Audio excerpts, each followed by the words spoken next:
I cannot stress this one enough, there is no exam at the end of this tour.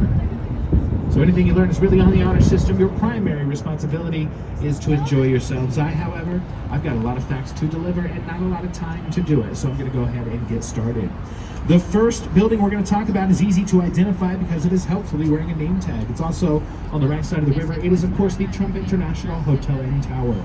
This is the second tallest building in Chicago, and it's an excellent example of contextualism.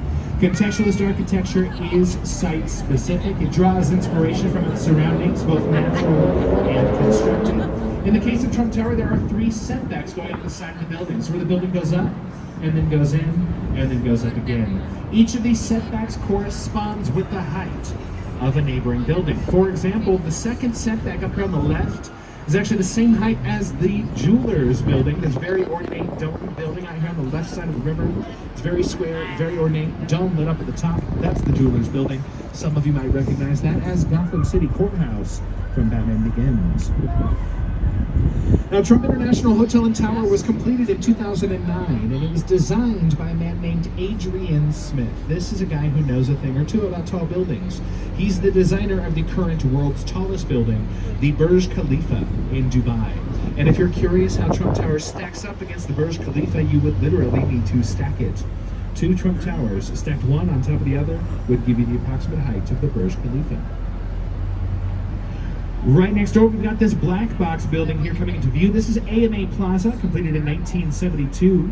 It was designed by a man named Ludwig Mies van der Rohe. Now, he popularized the phrase, less is more, and I think that philosophy is very well represented in the largest of his black box modernist buildings. Black box modernism is stark and dark, simple and efficient. We're going to discuss it later on in the tour, as well as modernism in general. First, though, we're going to take a look at these corn-cob-shaped towers coming into view here on the right.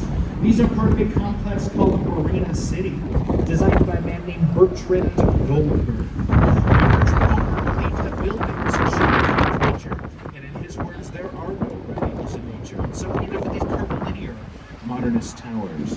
When Marina City was completed in 1968, the downtown area was still largely industrial and quite smelly, so there wasn't a lot of demand for residences in the area.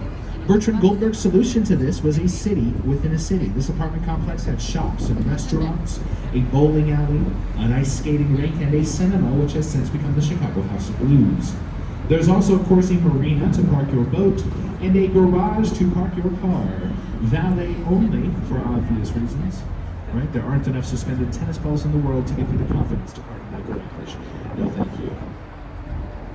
Now, if we shift our attention over to the left side of the river, folks, we're going to highlight a few buildings that I think incorporate time as an interesting architectural quirk. Beginning with 77 West Wacker, this mirrored building with the white stone up ahead here on the left.